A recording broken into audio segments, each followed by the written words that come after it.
Before fuzzing our library, now we need to create our corpus. And to do that, we need to get some exif samples. To do that, since it's a really common format, we can just Google for it.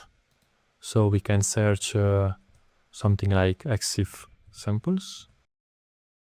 And the first result that we get is another nice GitHub repository with a lot of samples. So again, we can clone it. We go back of one folder. And we clone all the samples.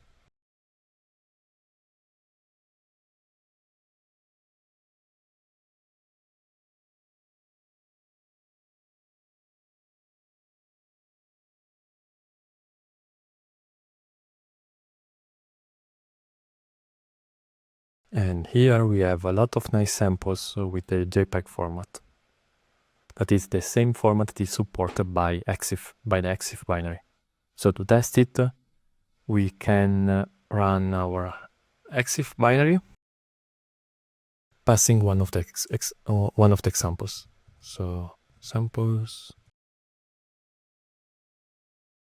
JPEG, and we can select the first one.